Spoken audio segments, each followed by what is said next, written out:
We do want to turn to another breaking news story that it's just coming into us right now. The President, Donald Trump, and Transportation Secretary Sean Duffy making a renovation announcement right now on the Dulles Airport that is just outside of Washington, D.C. It's an international airport. We want to take you into there and listen in. Special, as well as a member of the airport's authority board of directors, Trent Morse. Thank you, Trent. Thank you very much. Dulles Airport is the primary international gateway to our nation's capital, which is now one of the safest cities in the country. It's one of the hottest cities in the country. We are the hottest country in the world. But our nation's capital has made tremendous improvements in the last year and a half since we got here. Crime is down by 84%. We've removed 8,000, almost 8,000 career-hardened criminals. And amazing statistic, 2% of the people cause 91% of the crime. And we can handle that really easily. So they've done, I just want to thank our great National Guard and the Metropolitan Police and others that worked with us. But the job in Washington, everyone's talking about. I can also say, if you look at Memphis, Tennessee, where crime was rampant, and it's down now 71%, and it'll go down still further. And Louisiana, New Orleans, the governor called. He said, we need help. And we gave him help, and the crime is down 72%. And they just finished Mardi Gras, and they said it was the safest Mardi Gras on record. So we have a modernization of Dulles that's sorely needed. Last year's J.D. Power ranked Dulles 23 out of 27. That's a very bad ranking. Large airports nationwide, so it ranks at the bottom of the list, just about the bottom of the list. After an extensive review of more than 30 proposals with the top architects anywhere in the world, and I was involved with Sean and with a lot of other people, actually, but Scott was very much involved, I can tell you. But we are announcing plans to add more than 5 million square feet of new or renovated space. We'll replace the current C and D concourses, which are basic disasters, all the while preserving the iconic original terminal. That is one of the great architects of the world did the original terminal, and it was very, very important that it be left. That's one of the reasons. It was both an asset and a liability. The liability is that nobody wanted to build anything near it, and people had to walk crazy distances, and it's no good, not acceptable. So we've addressed it all, and we have a plan that's going to be phenomenal. But we're going to replace the C&D concourses and preserve the iconic original terminal that first made the airport an architectural landmark. So it's going to be something you can sort of see a little example of it right here. That's your front. On the other side of the street, we're building a massive 9-story, 8-story, 10-story. We're not sure yet, but we're building a parking garage that will be right next to the terminal. You'll walk right across the street, and you'll have a glass bridge, a number of glass bridges that will go right into the terminal. Right now, you have to walk so far. You have to walk blocks and blocks to get to the terminal. And we have an empty site right directly across the street that nobody wanted to tinker with, which was crazy. So we're going to have a magnificent garage. What would you say, Sean? How many cars? 32,000 parking spaces. 32,000. It'll be actually the largest garage in the world. 32,000 is big. Mostly above ground. We don't like down. People don't like going down underneath. Mostly above ground. It'll be beautiful. But a central walking tunnel and a new air train connections will provide travelers with easy options. Really, it's an impossible airport. You get off a bus, you go into a train, you get from a train, you get onto another bus. It's a worse airport. This plan also includes expanded options for parking, modern check-in areas, more efficient security screenings, hotels, et cetera, et cetera. We have a beautiful hotel right on the property, but further away so that we can give the good location, frankly, the best location, to parking. So people literally will be able to park their car and walk 15 yards and they'll be in the terminal. In addition, many of the new restaurants and shops will be added, including plans for one of the largest United Polaris lounges anywhere in the world. It'll be a beautiful level of luxury. This transformation is another step in our ongoing efforts to make Washington, D.C. safe and beautiful again. The safety aspects, both in terms of the airlines and in terms of crime, are unparalleled for what we're doing. For years, the United States has watched other major cities around the globe welcome travelers with grand and modern airports, yet The last major airport built in the United States was Denver in 1995, and it hasn't gotten very great reviews. That's more than 30 years ago. So we're doing something with Dulles that's going to make it, I think, the top, maybe the top anywhere in the world. And by the way, Palm Beach is going to be one of the top too. Palm Beach is going to be incredible what the plans are. The people, Joe, and all the people working in Palm Beach that have done such an incredible job. That's going to be an unbelievable airport very shortly. So it's time to ensure that the United States has the greatest airports anywhere in the world, and we're starting right here with the capital city. And you can see just before Sean goes up, if you take a look, this is only showing the terminal in one rung, but you have numerous of them. You have here, here, here, and you have a spine coming. Here's your main entrance. You have a spine coming right through the building into these massive ports. Now, the planes won't have to be bothered because we drop down a little bit and our walkway is underneath. We have walking systems that go very quickly, or you can walk because it's very close. But this is it. So you enter here. You have a parking garage, which will be built right here. This whole thing is parking garage. Probably 32,000 cars. That'll be a world record. And very convenient. And then you'll have glass tunnels that go into the airport right from here. So you'll be one story above. This road stays, beautified and stays. We keep this is your landmark. This is all new. This is your first tunnel, and then you drop down from there on. And so that when you have the planes, we'll be able to go right across without having to go back, make turns or anything else. It's going to be amazing. It'll be one of the largest airports anywhere in the world, and I think it'll be actually one of the most efficient and the best. So I'd like to ask Secretary Duffy to say a few words, and then Jack Potter, and I'd like to welcome a very great gentleman to our midst, Jensen Wong, who's here someplace, and he's, if we can do with an airport like he does with chips, it'll be the greatest airport anywhere in the world. He looks at this problem as being a very simple, problem to solve because his chips are a little bit more complicated. But it's important that he's able to travel nicely along with everybody else. And right now, this is not a very good airport. We're going to make it a great airport. Sean, please. Thank you, Mr. President. So to your point, the President has worked incredibly hard to make D.C. safe and beautiful. I think this is the cherry on the top, Mr. President. This is the gateway to the world from our nation's capital. And any of you who've traveled through Dulles, it is dark, it is dated, a little dank maybe. It's not a great airport. And so we had multiple architects come in and present to the President.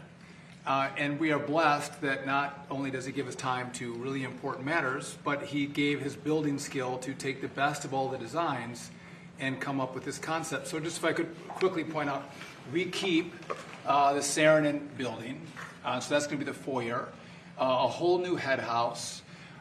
We are going to get rid of the people movers, Mr. President. So if you don't know what these are like elevated buses. It's kind of like, it looks like it's from Star Wars, if you will. And they're slow and people are angry about them. We are going to get rid of those. We are going to have a horseshoe train system throughout the airport. And as you mentioned, right down the spine of the airport is going to be a walkway. So easy access to all of your gates, fast movement. And what I like the President, he was like, listen, we have to have great parking. So when you pull up to the airport, you have easy access to the concourses, to the terminal. And so I think this is one of the best designs, Mr. President, probably because you actually did it, that you'll see in the country as a whole. We've had, this is bipartisan, Mr. President. A lot of people, whether you're Republican or Democrat, you hate the way Dulles operates. So everyone's come together and we're building for America and building for the future. And it's your vision that made this happen, so thank you for doing this. And it's going to be, I think, it's going to be the premier airport in our country when you're done with it. Well, thus far, what Sean said about bipartisan really is bipartisan. And I don't know if that's because it's the right thing to do, which it is, but it's also that whether you're a Republican or Democrat, you don't want to go and be subjected to this airport, because this airport is it's a terrible place to be, and it's going to be, I believe it's going to go, it'll be rated, within a few years, it'll be rated the best airport in the country. So it's going to be so efficient. Right now, it's totally inefficient. between the trams and the Star Wars thing that they call it, the Star Wars, and elevated buses, and nobody knows what's going on. It's a real mess. And as you know, United is subjected to it. It doesn't help United very much. He's been very much involved with what we've done, and other airlines too. And I have to say that we've had over 30 architects and 30 different designs, and we did a little cherry picking, and we spoke to a lot of people about it, and we've come up with a plan that's efficient and really beautiful, and I think it's going to give you one of the most beautiful, keeping the Saarinen. So Saarinen was one of the great architects of the world, and when he built this 30 years ago, I guess, or about that, this was considered one of the eighth wonder of the world. This was considered the greatest terminal anywhere in the country, and it is. It needs some work, it needs some fix-up, but it'll be architecturally amazing, the rounded glass and the whole thing, massive sheets of glass. Cost was no object, unfortunately or fortunately, and we're going to be using that, and it's going to be fixed. We're using it again as the primary entrance, and almost that's about it, because essentially this is a brand new airport, and yet we're going to be able to work it well enough that it'll work at least as efficiently as it works right now. And in the end, you're going to end up with, I think, maybe the best airport and one of the biggest airports anywhere in the world. And it's going to be a great thing for Washington, D.C. So could I ask Jack to say a few words, please? Yes. Jack? Thank you, Mr. President. Thank you for your inspiration here and challenge. You challenged all of us to step into the issues that you just described. We're very proud of the process that we've gone through. We're very happy that United Airlines, the Airports Authority, and the other airlines have agreed to step up and fund this thing. So this is not requiring federal dollars. This is going to be airport-generated dollars, airline contributions, which is phenomenal. It means that we're off to a fast start here. We're engaging with the Saarinen family to make sure that they stay intimately involved with this. All the aspects that were just described, I think, will make this a world-class airport. And you challenged us to do this. We're building off of growth, though. I have to tell you, our airport was the fastest growing airport in 24 and 25 of any large airport in the country. So, we're going to continue to build on the momentum that we have, and we're excited about taking on this challenge, and it will be a challenge to construct this. And our goal is to construct it and make sure that the traveling public there'll be minimal impact to them as they transit through our airport. So, again, Mr. President, thank you for your inspiration, and we look forward to you to continue to participate in this in the coming years, because we're going to bring designs to you and other things.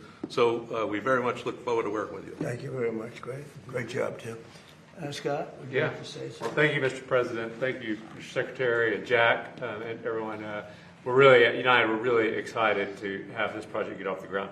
The terminal that's out there today was built 45 years ago. It was meant to be temporary. And so I've spent my whole career at United Airlines waiting for this day, and all the people of United Airlines have spent even longer waiting for the day that we could have really the best airport in the world. And this design is one that works great for the airline. The President talked about how it works great on the outside for the airline, but it's going to be a beautiful airport inside for customers. It's something that all of us at United, but really all Americans, will be able to be proud of, having an airport when people come into the capital that really represents what the United States of America stands for. So I'm proud of it as a CEO of United, but proud of it as an American as well. It's going to be a great one. Thank you. Thank you for your help. And Trent, would you like to say something? Yeah, thank you, Mr. President, for your leadership on this. On behalf of the MWA board, this is something that everyone's tried to do for decades, and no one's been able to get it done. And without the President's leadership on it, we'd be back in square one. So thank you for your leadership on this project. Thank you to United and the Department of Transportation for moving this along as quickly as possible. One of the things that is interesting, they were going to build this over a 60-year period. They were going to start with a little section here, a little section there, and that wouldn't have worked. It wasn't a design like this, but it wouldn't have worked. So we're doing it all at one time. It'll all be completed, and it'll be beautiful, and it'll be something very special. Would you like to say something? Thank you, Mr. President. I really want to thank the Airport Authority and United Airlines for your partnership, the board of the Airport Authority. Your partnership is critical to make this happen. I know you had a plan to improve the airport, but as the President said, it was a long-term plan. We thought it was too modest, too slow, too modest. And with 60 years isn't too long. decades, but with the president's attention and focus on this, it's 2 years. accelerated, it's expanded, and we're actually going to realize the vision, and a much greater vision now. So it's a very exciting day for Washington, for the whole nation. Well, these people have all been fantastic, and they want to see it get done and get done properly, and it should be done as one airport, not being built in chunks, which would have been, frankly, a catastrophe, I think. So, thank you very much. You have any questions? President, thank you, Mr. President. Very quickly on this issue, did you just say 2 years? It would take 2 years to We finish think this? we can get it started fairly quickly. It's largely financed. And, we need some approvals from Congress probably, but generally speaking, it's been very And bipartisan. then on the attack, the drone attack on the LNG tanker off of Egypt, Yeah. what can you tell us about that? And is there any indication it's Iran related? Does it represent Well, a I'm widening going to give of you a the war? report. I've been briefed. It's a little more of the same, but it's going to be straightening out. It's going to be straightening out. In the meantime, we're going to be hitting them very hard because it's our turn to hit them. They know it's coming. They're asking us not to do it, but they tried shooting it last night. So we had 5 rockets shot going 8,500 miles an hour, and all 5 rockets were knocked down to the ground. But they nevertheless took a shot, so it's our turn. And we'll see if we get there with an agreement at some point, but we're going to hit them very hard. Mr. President, first on this, is this expected to affect any incoming or outgoing flights? No, we think we can do it without a lot of disruption, very little. And then It might even be better. on Leader Thune, what's your reaction to him saying that there's no evident path to success on killing the filibuster or passing the Save America Act? Well, that's too bad for him. I mean, that's too bad for him and too bad for the Republican Party. Do you believe that? He's got the votes. He should get it done. He should be able to get it done. Mr. President. Mr. President, thank you. Dr. Fauci invoked the Fifth Amendment more than 100 times today. Yes, Senator sir. Rand Paul said he's going to hold a vote on holding him in contempt of Congress. Do you think Dr. Fauci should face repercussions for this?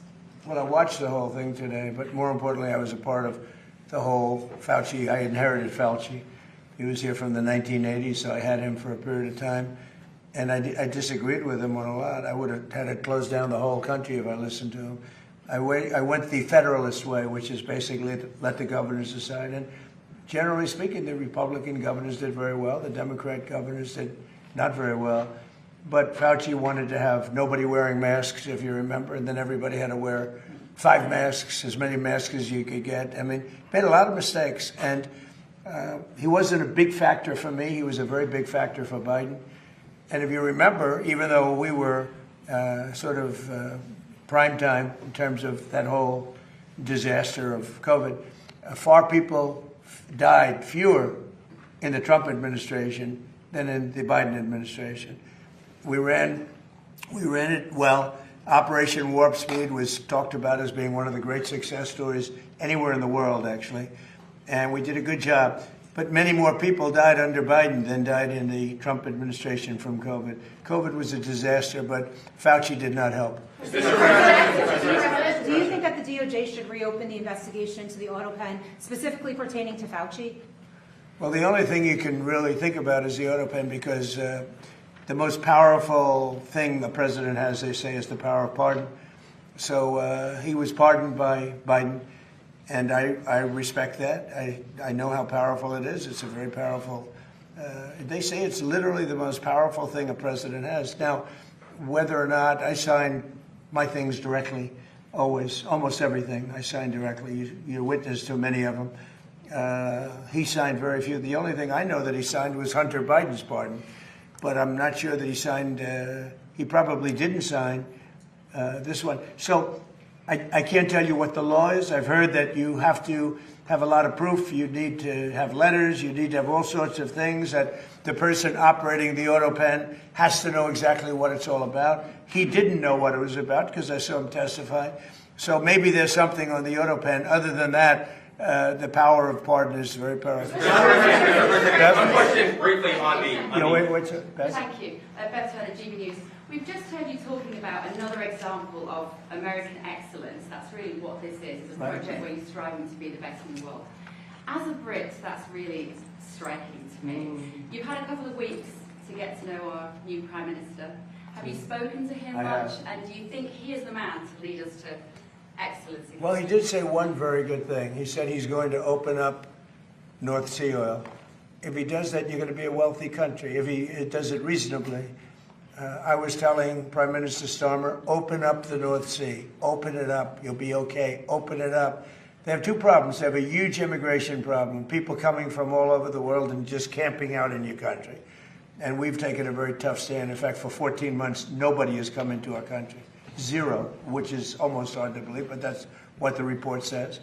Our borders become very strong, and your border is very weak. He's got that problem, and he's got energy problem. He's got windmills all over the place, and anytime you see windmills, you see a failing country, and they're made in China, not used by China, but they're made in China. And you have a thing called the North Sea, and you buy a lot of your energy, as you know, from the North Sea. You buy it from Norway, and Norway gets it from the North Sea. They get their oil from the North Sea. And Norway's got trillions of dollars in the bank, trillions. It sells its oil from the North Sea. And Scotland has a better part of the North Sea. And you have 500, 600, 700 years. You have areas of the North Sea that haven't even been explored yet. You have one of the most valuable oil finds anywhere in the world.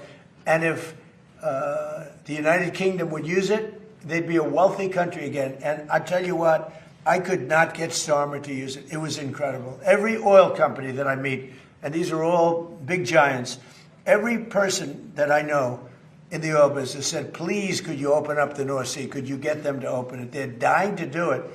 And if you open up the North Sea to the oil companies, Scotland, Ireland, the UK as a whole, but it's right in Aberdeen, Scotland.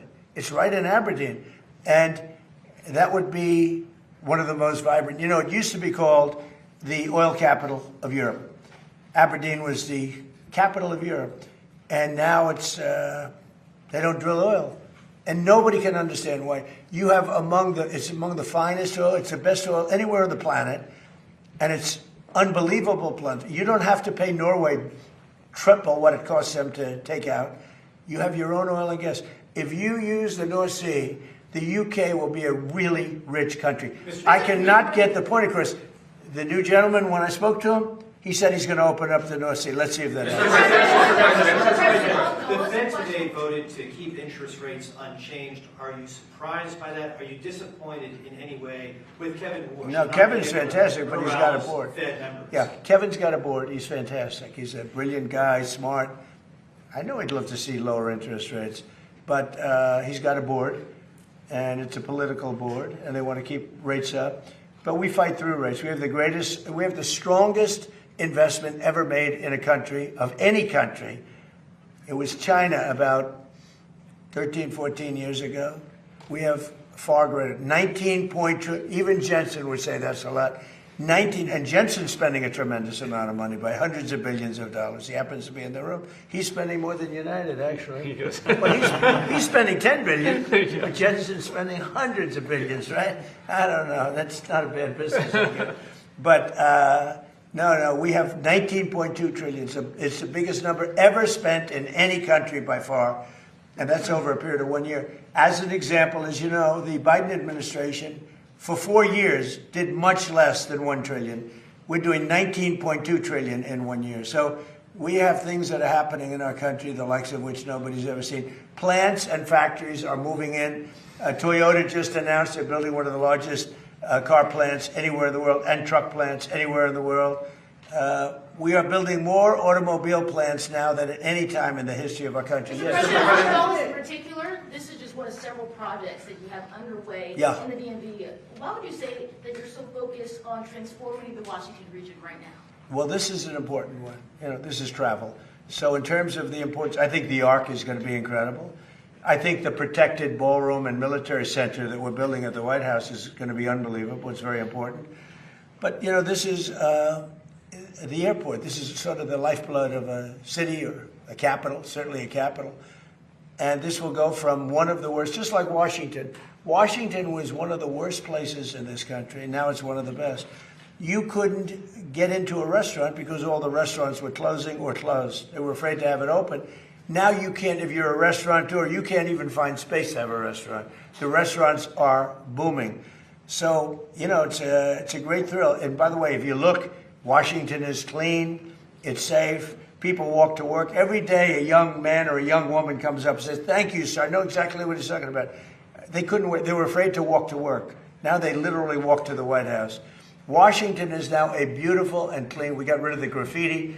78 monuments and different things have been cleaned. They were strewn with graffiti. We had 28 fountains that not one of them worked. For years, for decades, they haven't worked. They're all up in service, and nobody's seen anything like it. We have it clean. We're changing all the grass in all the parks. That's going to be changed very shortly. The parks are, because the grass is very, you know, grass is like human beings. Grass is a life also. And we're changing, we're raking, cleaning, and changing all of the parks. We don't have people, we don't have the tents anymore. We don't have all the barbed wire up. We don't have the wire up. Washington's become a beautiful city. It's become a hot city. But, you know, even more importantly, the United States right now is the hottest country anywhere in the world. Mr. President, just a point of clarity on the airport. No federal funding will be required. What did you mean when you said Congress may Sean, need you want to talk about So it's going to be bonded for $22.5 billion.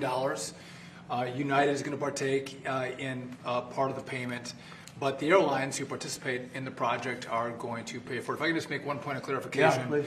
We have some permitting we have to do, but we think in the spring, this is both Concourse A. We think we can start construction in the spring of next year. So we're trying to move at the speed of President Trump. It's never fast enough, but we're going as quickly as possible so we can give a deliverable to the American people. And the other thing Sean's doing, which I think is so important, maybe more important, I don't know if it can be more important than this, but he's working on air traffic control. We have an obsolete system. It's 50 years old. You saw the helicopter crash a year ago into a plane. That was a disaster. And things like that would never happen. Bells would have gone off in 4 or 5 minutes before it happened. You would have heard the bells and whistles would have gone off. And a thing like that couldn't have happened if you had proper air control. So what's happened is we're working very hard on getting the finest in the country now, in the world. We've examined the systems of almost every good country in terms of air traffic control all over the world. And we have the best people working on it in the world. And it'll make, I mean, so often you'll see somebody even bunking into each other at an airport. But where planes come too close, where planes, in the case of the helicopter the helicopter hits the plane, we are working on air traffic control to redo the entire system, including the new towers, because the towers are obsolete. You know, you don't think of it. You see a tower and it looks fine. You go into those towers, they're literally falling down. So we're talking about new towers and all new air traffic control, which will give us the safest anywhere in the world. Mr. President, Why do you think Dr. Fauci invoked the Fifth Amendment so many times today when he has the pardon? And what was stopping him from just giving an honest testimony this morning? Well, look, I've never been a big fan of Fauci. Why he did that was very simple. His lawyer told him to. You know, I don't know if he would have been better off not doing it. There were a lot of questions that I guess he could have answered, and some maybe he didn't feel comfortable in answering, but his lawyer told him to do that. Prime Minister Andy Burnham hasn't mentioned publicly migration at all since he's gone into number 10. Did you discuss it with him? I did, briefly. He's going to have to mention it because it's killing your country. Mr. President, Killing you. He won't talk to GB News. He's killing your country. He won't talk to him. And not him. I mean, we'll have to see. I know Starmer did very little about it. And they're coming from all over the world. They're coming from Africa. They're coming from South America. They're coming from different parts of Asia. And they're invading Europe. I mean, they're invading Europe. It's an invasion. And the UK is a prime suspect. Mr. President, on Todd Blanche, Senator John Cornyn of Texas has been hesitant to back the confirmation. Seems to be some sort of deal that he's talking about. What is your reaction to his hesitancy? Well, all I can say is Todd Blanche is outstanding. And I thought it was pretty routine because he's so good. He just wouldn't find a better person. So I don't know, maybe John Cornyn's upset with me because I didn't endorse him. I don't know what it is, but I haven't heard that there's a problem. I heard he's going through quite nicely. And do you think Senate Majority Leader John Thune, after the comments you heard regarding Save America and some other stuff, do you think he's still the man for the job? Well, we're going to find out, and I'll let you know. Mr. President, it was a beautiful service yesterday for Senator Right. Graham, beautiful eulogy that you delivered. As far as Senator Darlene Graham is concerned, based upon your conversations, is she going to focus primarily on foreign affairs like her brother, or will she focus more on domestic issues? I think domestic, really. I've spoken to her a lot, and she's much more focused on domestic, including costs and pricing.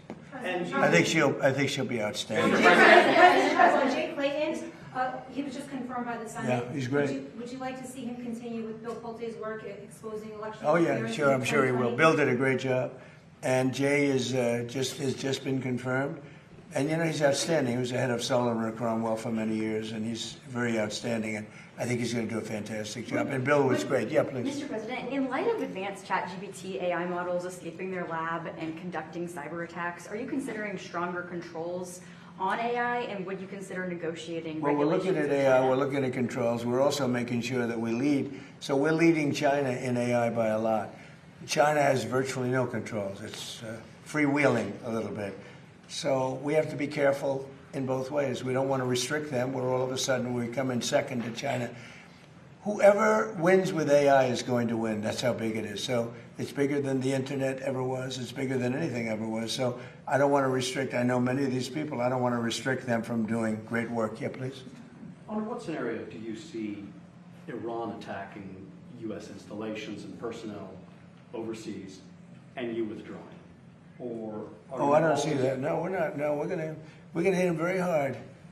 I mean, I can actually say that because in that there's very little they can do about it.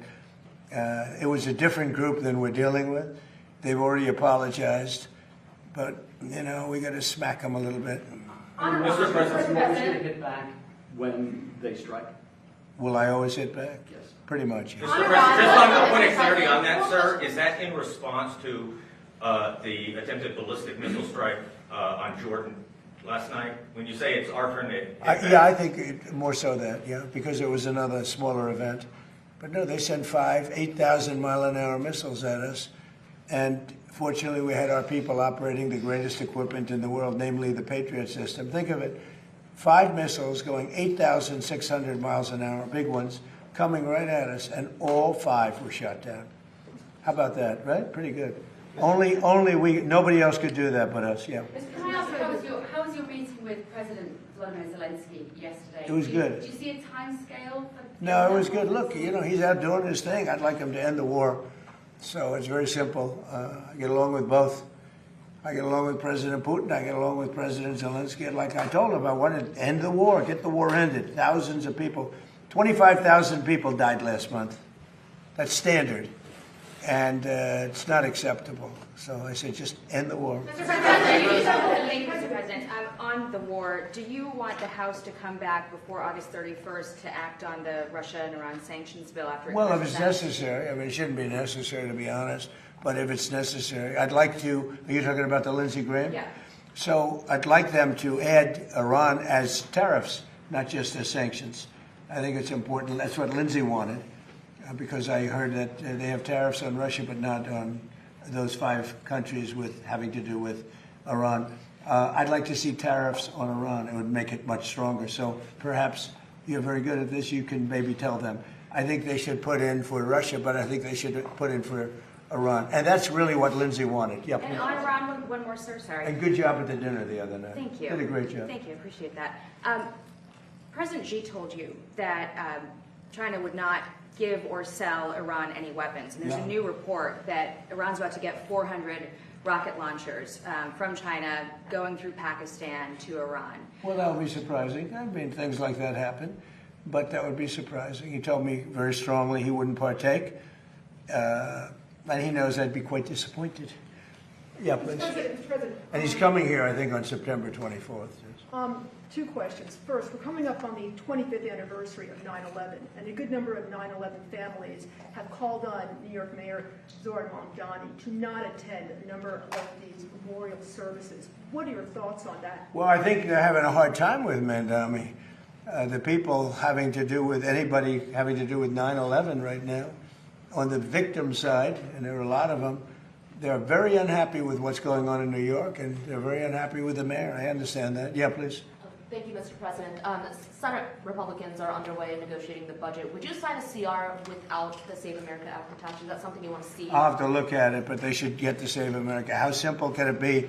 Voter identification, proof of citizenship. I mean, now you have to understand the Democrats, not one Democrat will sign because they want to cheat. There's no way they can get elected if they don't, if that happens. But we should have unanimous Republican support. And if we don't, people should look at those Republicans. But think of it. Who would not sign voter identification with photo? And who would not sign proof of citizenship? Only people that want to cheat. Thank you very much, everybody. Thank you. Thank you very much. Thank you, everybody, guys. Thank you. Thank you, Bev. Thank you.